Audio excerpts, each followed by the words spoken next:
انزل من السماء ماء، انزل اس نے نازل کیا، من السماء آسمان سے، ماء پانی، آسمان سے کون سا پانی اترتا ہے؟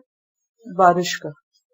اسی طرح وحی الہی کے لیے بھی پانی کی مثال دی گئی، یعنی وحی بھی پانی کی طرح ہے، بارش کی طرح ہے، اللہ کی رحمت ہے۔ فسالت پس بہنے لگیں، سال یسیل سیل، سیلاب کا لفظ بھی اسی سے ہے۔ اودیۃ وادیاں، وادی کی جمع، پہاڑوں کے درمیان کی جگہ، جہاں سے عام طور پر پہاڑوں پر جب برف پڑتی ہے اور پگھلتی ہے تو پانی ان کے درمیان سے گزرتا ہے۔ جب بارش ہوئی، آسمان سے پانی اترا تو وادیاں بہہ پڑی، یعنی ندی نالے بہنے لگے، پہاڑوں کے بیچ کی جگہ پانی سے بھر گئی۔ بقدرہا، اپنے ظرف کے مطابق، اپنے اندازے کے مطابق، اپنی اپنی وسعت اور مقدار کے مطابق۔ اگر کوئی راستہ زیادہ بڑا تھا، چوڑا تھا تو زیادہ پانی تھا، اور اگر جگہ کم تھی تو پانی بھی اس میں کم تھا۔ فاحتمل السیل، تو اٹھا لیا سیلاب نے، یعنی بہنے والے پانی نے، زبدن جھاگ، رابیہ بڑھنے والا، پھولا ہوا، اوپر اٹھا ہوا، کیونکہ جب پانی تیزی کے ساتھ وادی سے گزرتا ہے تو عام طور پر اس پر جھاگ آ جاتا ہے، اور جو بھی راستے میں تنکے اور گھاس پھوس ہوتا ہے وہ سب اس کے اوپر آ جاتا ہے، ہر چیز کو صاف کر دیتا ہے۔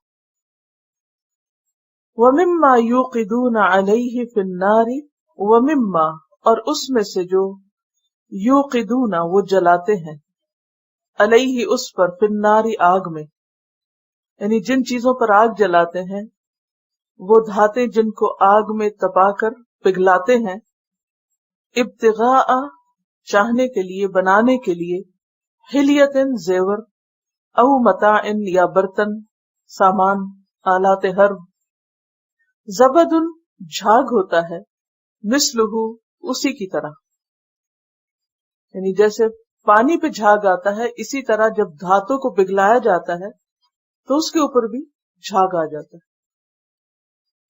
کذالک یضرب اللہ الحق والباطل، اسی طرح بیان کرتا ہے اللہ حق اور باطل کو، یعنی ان مثالوں کے ذریعے۔ فاما الزبد، تو جہاں تک جھاگ کا تعلق ہے، فیذهب، تو وہ چلا جاتا ہے، جفاء خشک ہو کر، ناکارہ۔ واما ما ينفع الناس، اور لیکن جو نفع دیتا ہے لوگوں کو، پانی یا پگھلی ہوئی دھات جو نیچے ہوتی ہے، فَيَمْكُثُ فِي الْأَرْضِ، تو وہ ٹھہر جاتا ہے زمین میں، سطح پر۔ مکث کا معنی ہوتا ہے کسی کے انتظار میں ٹھہرنا۔ کذالک، اسی طرح، یضرب اللہ الامثال، بیان کرتا ہے اللہ مثالوں کو، تاکہ لوگ بات کو اچھی طرح سمجھیں۔ ایک اور جگہ پر آتا ہے تلک الامثال نضربها للناس، یہ مثالیں ہم لوگوں کے لیے بیان کرتے ہیں۔ وما يعقلها الا العالمون، اور نہیں سمجھتے ان مثالوں کو مگر علم والے، اور جو مثالیں نہ سمجھے وہ علم والے نہیں۔ لہذا ان مثالوں کو سمجھنا اور ان کے اندر پایا جانے والا سبق حاصل کرنا بے حد ضروری ہے۔ سلف میں سے ایک بزرگ کے بارے میں آتا ہے کہ جب انہیں کوئی مثال سمجھ نہ آتی تو وہ روتے، کہ اللہ تعالیٰ فرماتے ہیں کہ ان مثالوں کو علم والے ہی سمجھتے ہیں، تو اگر مجھے یہ مثالیں سمجھ نہ آئیں تو گویا میرا شمار علم والوں میں نہ ہوگا۔ اور علم والوں میں شامل ہونا ایک بہت بڑی سعادت کی بات ہے، کیونکہ قرآن پاک میں آتا ہے قُلْ هَلْ يَسْتَوِي الَّذِينَ يَعْلَمُونَ وَالَّذِينَ لَا يَعْلَمُونَ، کہہ دیجئے کیا برابر ہو سکتے ہیں وہ جو علم رکھتے ہیں اور وہ جو علم نہیں رکھتے؟ برابر نہیں ہوتے۔ يَرْفَعِ اللَّهُ الَّذِينَ آمَنُوا مِنْكُمْ وَالَّذِينَ أُوتُوا الْعِلْمَ دَرَجَاتٍ، اللہ ایمان والوں کے درجے بلند کرتا ہے، اور ایمان والوں میں جن کے پاس علم ہوتا ہے ان کے درجے اور زیادہ بلند ہوتے ہیں۔ تو ہر شخص کا درجہ اس کے علم کے مطابق بلند ہوتا ہے اللہ کے ہاں. اس لیے مسلمانوں کے ہاں ہمیشہ علم کو ہر چیز پر فضیلت اور فوقیت حاصل رہی ہے. دنیاوی مال و متاع اور دنیاوی زینت اور رونق اور دنیا کے فائدے، یہ سب ان کے نزدیک حقیر رہے ہیں، اور انہوں نے علم حاصل کرنے کو ہر چیز پر ترجیح دی اور اس کے لیے طرح طرح کی مشقتیں برداشت کی، ہر چیز کو چھوڑا تاکہ وہ سیکھ سکیں. لیکن آج معاملہ بالکل برعکس ہے. تو آئیے دیکھتے ہیں، سمجھتے ہیں اس مثال کو کہ اس میں کیا کہا گیا ہے. کہ اللہ نے آسمان سے پانی اتارا، یعنی بارش اتری اور بارش سے وادیاں بہہ نکلی، ہر طرف پانی چلنے لگا. کہیں تھوڑا پانی تھا، کہیں زیادہ، اور اس کی وجہ اس جگہ کی وسعت یا تنگی تھی. جتنی جگہ تھی اتنا ہی پانی اس میں سمایا.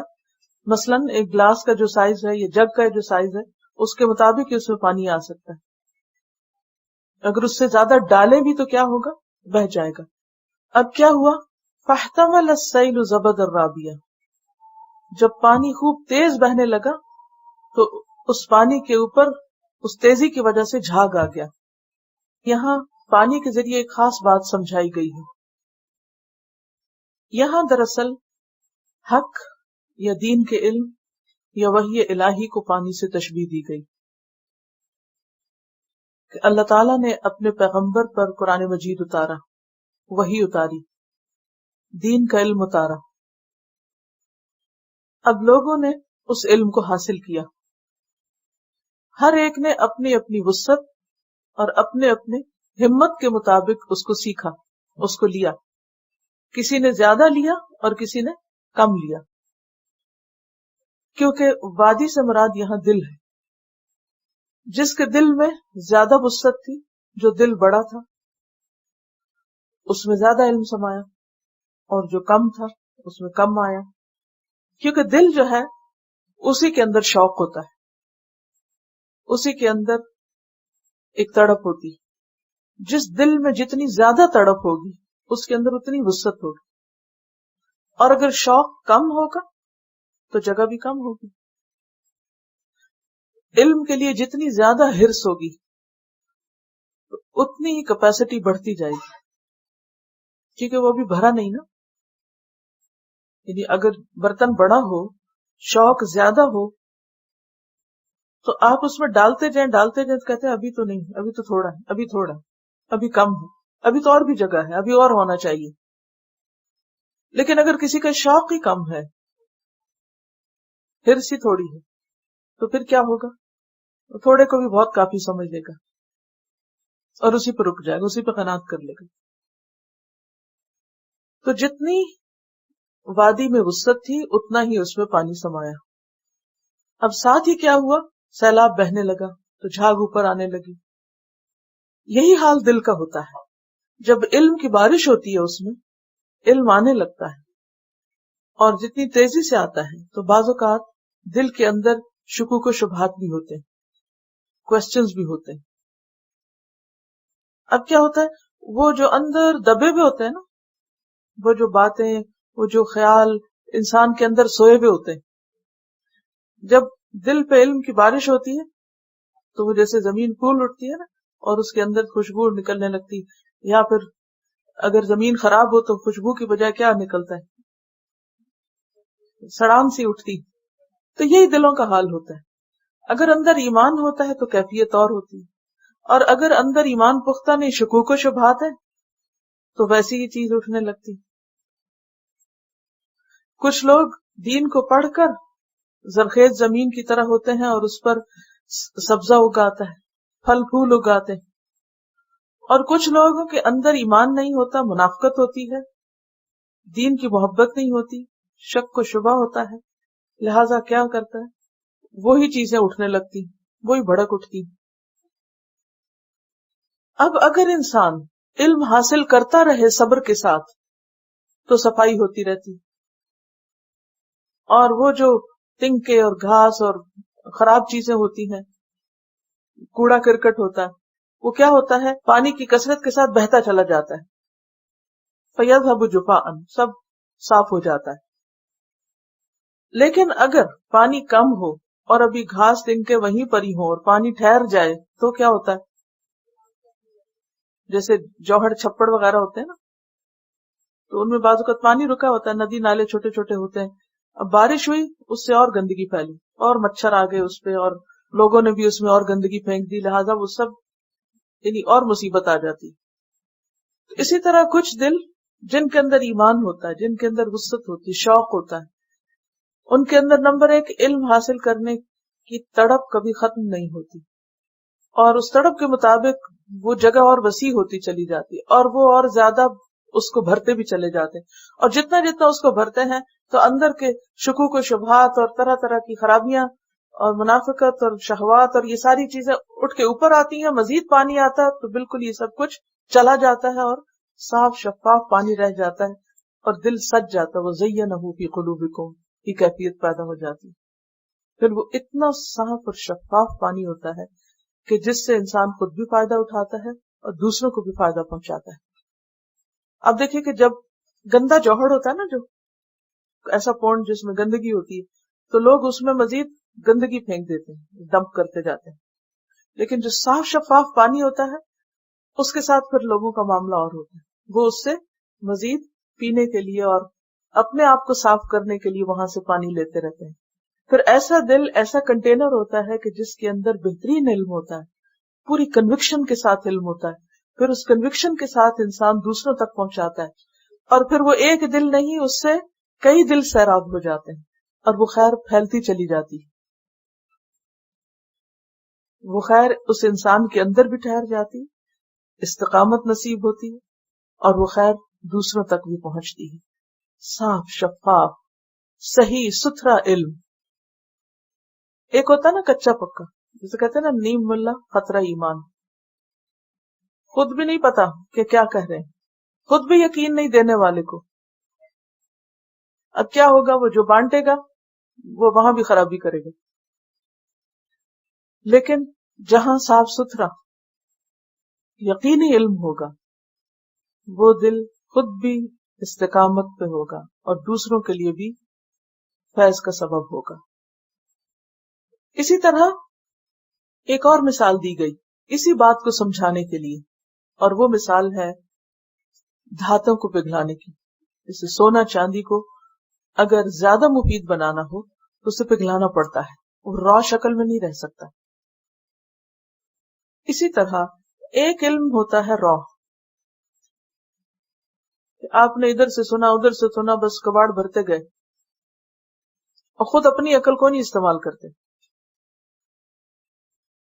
اور ایک ہوتا ہے انسان کے اندر ایک انالیسس اور ایک عقل اور شعور کی کیفیت کہ جس میں انسان انالائز کرتا ہے اور جو علم حاصل کرتا ہے اس کو پرکھتا ہے، اس پر غور و فکر کرتا ہے، اس کو سمجھتا ہے. اس پروسیس میں تکلیف ہوتی، انسان چیلنج کرتا بھی اور چیلنج لیتا بھی ہے، تو گویا ایک طرح سے وہ دھات پگھلتی ہے اندر جا کر، سب کچھ بلینڈ ہوتا ہے. اور پھر اس میں جو چیزیں صاف نہیں ہوتی، کیونکہ جب آپ کسی سے بھی سنتے ہیں نا کچھ، تو ضروری نہیں ہوتا کہ جو کچھ آپ جس سے سن رہے ہیں وہ سارے کا سارا صحیح ہی ہو. آپ ایک نہیں 10 اسکالرس کو سنتے ہیں، کسی کی بات بالکل کلیئر کٹ صاف ستھری ہوتی ہے لیکن ہر ایک کی ایک جیسے نہیں ہوتی. ایک آپ کو دیتا ہے وہ صاف ستھرا نہ، لیکن کہیں اور سے آپ لیتے ہیں تو اس میں کچھ ملاوٹ بھی ہوتی ہے، کہیں اور سے آپ لیتے ہیں تو اس میں صاف حصہ کم اور پولوشن زیادہ، کیونکہ اس میں قرآن و سنت کی دلیل بہت کم ہے اور ادھر ادھر کی باتیں بہت بھری ہوئی ہیں جو کہ کسی کی اپنی سوچ یا عقل یا خواہشات پر مبنی ہو سکتی. اب کیا ہے، وہ سارا کچھ اندر ملغوبہ بھرا ہوا، اچھا اس نے تو یہ کہا تھا، اس نے یہ کہا، وہ کیا کہتا ہے، وہ کیا کہتا ہے. اب کچھ لوگ تو یہیں آ کے کنفیوژن کا شکار ہو کے بس فڈ اپ ہو کے چھوڑ دیتے ہیں، آگے نہیں بڑھتے. اور کچھ لوگ پھر آگے خود بڑھتے ہیں، تکلیف اٹھاتے ہیں اور صاف اور گدلے کو الگ کرتے ہیں. جو چیز درست ہوتی، خالص پیور چاندی یا سونا ہوتا، اس کو رکھ لیتے ہیں اور باقی چیزوں کو ہٹا دیتے ہیں، ان چیزوں کو ڈسکارڈ کر دیتے ہیں اور پھر ایک چیز پر ٹھہر جاتے ہیں. تو اسی طرح اور پھر کیا ہوتا ہے کہ جو سونا خالص ہوتا ہے اس سے جو زیور بنتا ہے، یا جو چاندی خالص یا پیور ہوتی اس سے جو چیز سامنے آتی وہ بالکل اور طرح کی ہوتی، اور ملاوٹ والے کا رنگ اور اس کی جو بناوٹ ہے وہ اور طرح کی ہوتی ہے۔ وَمِمَّا يُوقِدُونَ عَلَيْهِ فِي النَّارِ ابْتِغَاءَ حِلْيَةٍ أَوْ مَتَاعٍ، دھاتوں سے زیورات بھی بنتے ہیں اور دھاتوں سے برتن بھی بنتے ہیں، جیسے لوہا، پیتل، کئی طرح کی دھاتیں ہوتی ہیں۔ اسی طرح علم کے بھی درجے ہوتے ہیں، کچھ لوگ سیکنڈری علم لیتے ہیں اور کچھ لوگ اوریجنل لیتے ہیں۔ سیکنڈری نالج کیا ہوتا ہے؟ جس کے پیچھے دلیل نہ ہو، جو صرف باتوں پر مبنی ہو، جو صرف کسی کے کہے ہوئے کو سن لے۔ اور اصل کیا ہوتا ہے کہ آپ خود بھی ٹیکسٹ کو سامنے رکھ کر دیکھیں کیا بولا جا رہا ہے، کیا کہا جا رہا ہے، کس چیز کی کیا دلیل دی جا رہی ہے، وہ دلیل صحیح بھی ہے یا نہیں، وہ بات صحیح طور پر کنوے بھی کی گئی ہے یا نہیں۔ اصل اور نقل میں فرق ہوتا ہے نا۔ تو ایک ہوتا ہے کہ آپ کہیں گئے، ہاتھ پہ ہاتھ رکھا، لیکچر سنا، باتیں سنی، خوش ہوئے، گھر آئے، کچھ اندر ٹھہرا اور کچھ بھول بھلا گئے، ختم ہو گئی بات، کوئی پتہ نہیں صحیح تھا نہیں تھا، بس سنا اور ختم۔ اور ایک کیا ہے کہ صرف سنا نہیں، دیکھا بھی، سمجھا بھی، غور و فکر بھی کیا، اور پھر اس سے آگے مزید بھی کچھ بنایا، اسے دوسروں تک بھی پہنچانے کی فکر کی، اور اس میں جو چیزیں درست نہ تھیں ان کو نکال کے الگ کر دیا۔ فَأَمَّا الزَّبَدُ فَيَذْهَبُ جُفَاءً وَأَمَّا مَا يَنْفَعُ النَّاسَ، یہ ہے اہم بات کہ جب کسی کے پاس خالص پانی ہوتا ہے، پیور، شفاف، میٹھا، صاف ستھرا، تو اس شخص پر فرض عائد ہوتا ہے کہ وہ پانی دوسروں کو بھی پلائے، جتنا زیادہ ہوگا اتنا ہی پھر آگے آپ کو بانٹنا بھی ہے۔ اور اسی طرح آپ نے زیورات بنائے، برتن بنائے، دوسروں کے فائدے کی چیزیں، اب وہ ساری خود اکٹھی کر کے تھوڑی رکھیں گے۔ اب کیا ہے؟ اما ما ينفع الناس، جو آگے دے گا، جو آگے پہنچائے گا، جو دوسروں کو بھی زندگی گزارنا سکھائے گا، جو دوسروں میں اس علم کو بانٹے گا۔ فَيَمْكُثُ فِي الْأَرْضِ، وہ زمین میں جم جائے گا۔ کس علم میں پختگی ہوتی؟ اس علم میں جو بس سن کے پڑھ کے کتاب بند کر کے رکھ دیں، یا پھر اس پر عمل کریں اور دوسروں کو بھی آگے سکھائیں۔ وہی علم ٹھہرتا ہے جو آپ دوسروں کو دیتے ہیں۔ اما ما ينفع الناس، جو لوگوں کو فائدہ دیتا ہے۔ فَيَمْكُثُ فِي الْأَرْضِ، وہ آپ کے اپنے اندر بھی رہ جاتا ہے۔ اور یہ ایک بہت بڑی حقیقت ہے، جب آپ سکھاتے ہیں تو آپ بھولتے نہیں ہیں، جب آپ دیتے ہیں تو پھر آپ کو خود بھی زیادہ ملتا ہے، یعنی اپنے اندر بھی پختگی آتی جاتی ہے۔ جو میرے والد نے مجھے قرآن پڑھایا تھا، ان کا کہ اب ختم ہو گیا، جب ختم ہوا قرآن تو کہ اگر ختم کر کے رکھ دیا تو تم بھول جاؤ گی، اس کو یاد رکھنے کا بہترین طریقہ اسے آگے دو، اسے سکھاؤ، جب لوگوں کو پہنچاؤ گے تو پختہ ہوگا، تو یہ تمہارے اندر بھی ٹھہرے گا۔ وَأَمَّا مَا يَنْفَعُ النَّاسَ فَيَمْكُثُ فِي الْأَرْضِ، وہ ارض کیا ہے؟ وہ قلب ہے آپ کا اپنا، اس کو جماؤ اور استقرار ٹھہراؤ ہوگا۔ لیکن یہ یاد رکھیے کہ دینے سے پہلے وہ خود پختہ ہونا چاہیے، صاف ہونا چاہیے، وہ پگھلی ہوئی صاف ستھری دھات یا پھر صاف شفاف پانی جس کے اندر سے میل کچیل اور جھاگ وغیرہ ہٹ چکا ہے، کلین کلیئر، پوری کنوکشن کے ساتھ۔ کذالک یضرب اللہ الامثال، اللہ اسی طرح مثالیں بیان کرتا ہے، اسی طرح یعنی کس طرح؟ جیسے یہ مثالیں بیان کی، مثلاً اور کہاں؟ پانی اور آگ کی مثال ہے نا یہاں، ایک جگہ پر انزل من السماء ماء ہے، اور دوسری مثال میں ومما یوقدون علیہ فی النار ہے۔ اب آپ مجھے بتائیے کہ قرآن مجید میں آگ اور پانی کی مثال اور کہاں آتی ہے؟ سورۃ البقرہ میں۔ سورۃ البقرہ کے آغاز میں جو منافقین کی مثالیں دی گئی ہیں اس میں کیا آتا ہے؟ مثلہم کمثل الذی استوقد نارا، اور نار کی مثال ہے. اگلی آیت میں او کصیب من السماء، پانی کی مثال ہے، بارش کی مثال ہے. کذالک، اسی طرح، یعنی جیسے یہ بیان ہوئی اسی طرح اور مثالیں بھی ہیں قرآن میں، اور ان کے علاوہ بھی مختلف مقامات پر مثالیں اللہ تعالیٰ نے دی ہیں جن سے ہمیں سمجھنے کی ضرورت ہے. تو بات یہ ہے کہ چاہے کوئی انسان ہو، انڈیویجول ہو، کوئی آرگنائزیشن ہو، کوئی ملک ہو، قوم ہو، صرف وہ باقی رہتی ہے جو لوگوں کو فائدہ پہنچاتی ہے. اس انسان کا نام باقی رہتا ہے جو لوگوں کو فائدہ دیتا ہے. امام بخاری کہاں بخارا کے رہنے والے، غیر عرب قوم میں پیدا ہوئے، دین میں محنت کی، لوگوں کے لیے کتاب چھوڑ کر گئے. عرب ہو، عجم ہو، کالے ہو، گورے ہو، فارسی ہو، عربی ہو، ایکولی سب ان سے محبت کرتے ہیں. کیوں؟ کیونکہ انہوں نے انسانیت کو فائدہ پہنچانے کے لیے اپنا آرام، نیند، سکون قربان کیا. کیونکہ دینے کے لیے انسان کو قربانی کرنی پڑتی، اور خاص طور پر علم جو ہے وہ بدن کی راحت کے ساتھ نہ نصیب ہوتا ہے اور نہ دیا جاتا ہے. اس کے لیے نیند بھی قربان کرنی ہوتی ہے، اس کے لیے اور بھی بہت سی چیزیں چھوڑنی پڑتی ہیں. تو بات یہ ہے کہ چاہے کوئی انسان ہو، انڈیویجول، یا کوئی آرگنائزیشن، اگر آپ فائدہ دیں گے لوگوں کو، کام آئیں گے دوسروں کے، تو ہی باقی رہیں گے. اور جو فائدہ نہیں دیتے وہ مٹ جاتے ہیں، ختم ہو جاتے ہیں، وہ جھاگ کی طرح اڑ جاتے ہیں. یوسف علیہ السلام کی مثال پچھلی صورت میں گزر چکی. کیونکہ وہ لوگوں کے فائدے کے تھے تو کہاں غلامی سے نکل کر بادشاہت تک پہنچ گئے، ایک بڑے عہدے تک پہنچ گئے. تو تاریخ میں ہمیشہ ہر جگہ آپ دیکھ سکتے ہیں ایسی مثالیں. لیکن عموماً شیطان ہمارا دشمن ہمیں خود غرض بناتا ہے. یعدکم الفقر، بھوک سے ڈراتا ہے.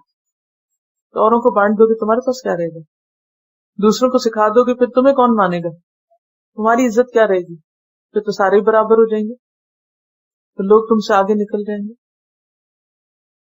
یا پھر یہ کہ ہم کیوں کریں ایسا. مجھے یاد ہے کہ کسی سے میں نے ریکویسٹ کی کہ تھوڑا بچوں کو سکھا دے، خصوصاً لڑکوں کو، بڑے بچوں کو.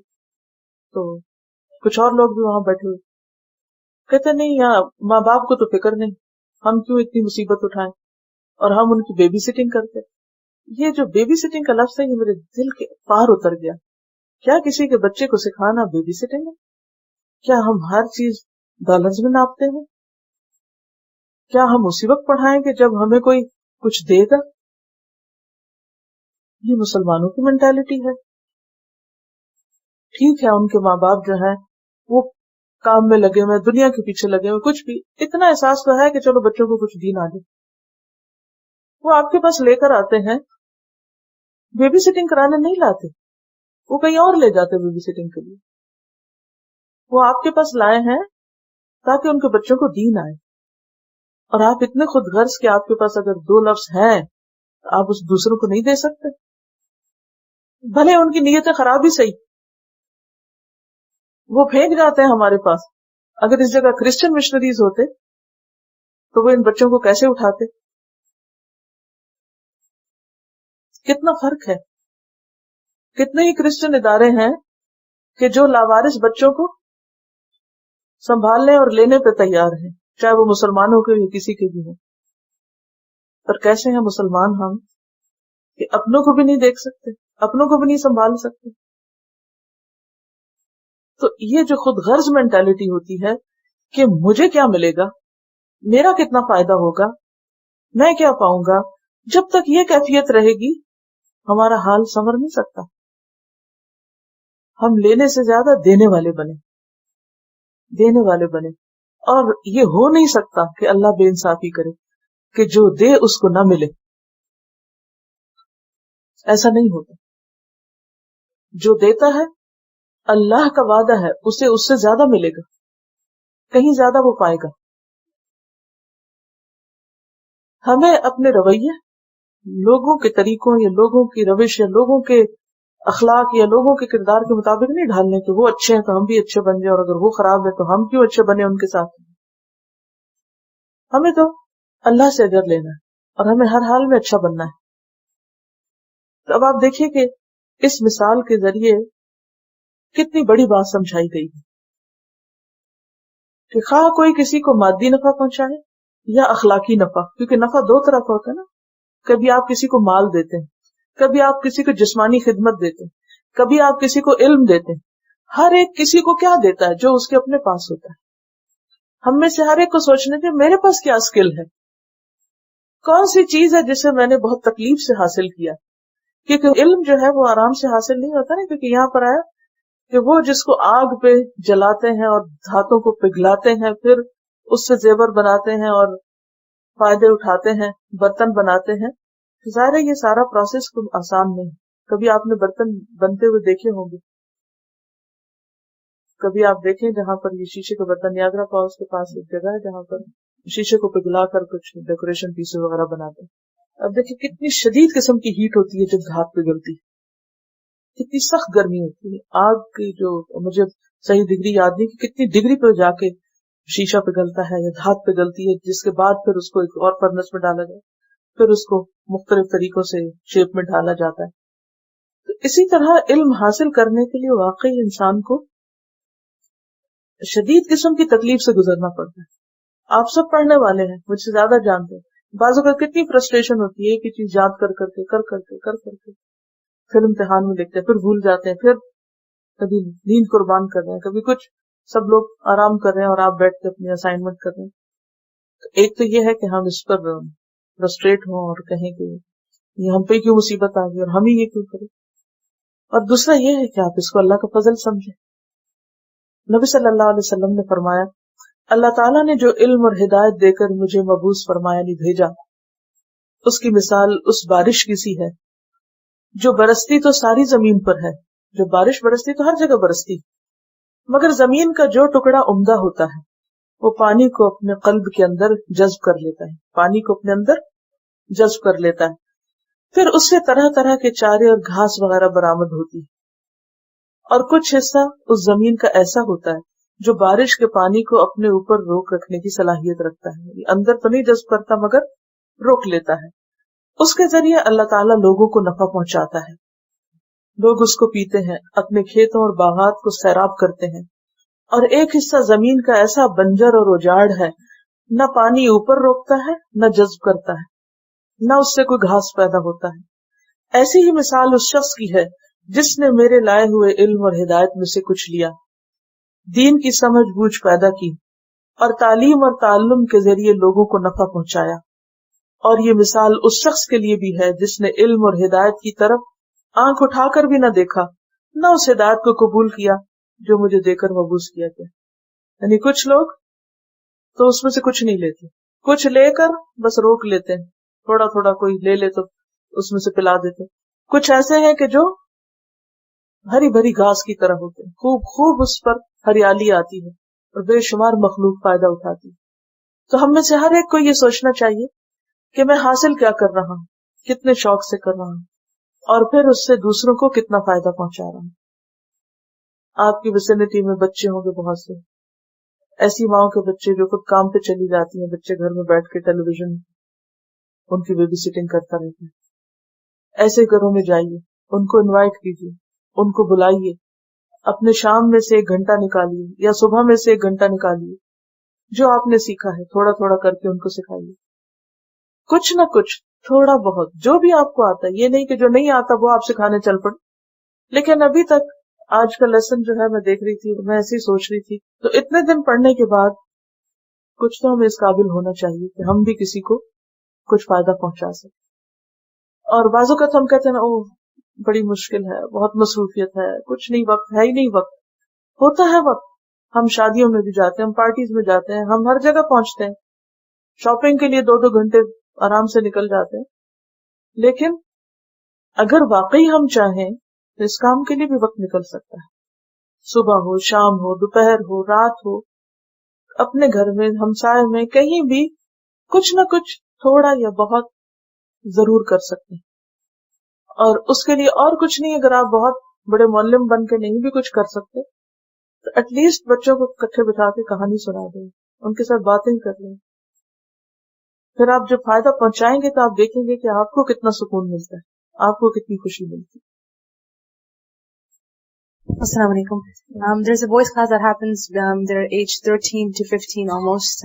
So it's surprising because sometimes you think these boys don't know anything and they just go to school, they come home, they watch TV, they do their homework, they're completely oblivious. Sometimes they're telling me stuff from their school, from their life, which is absolutely amazing.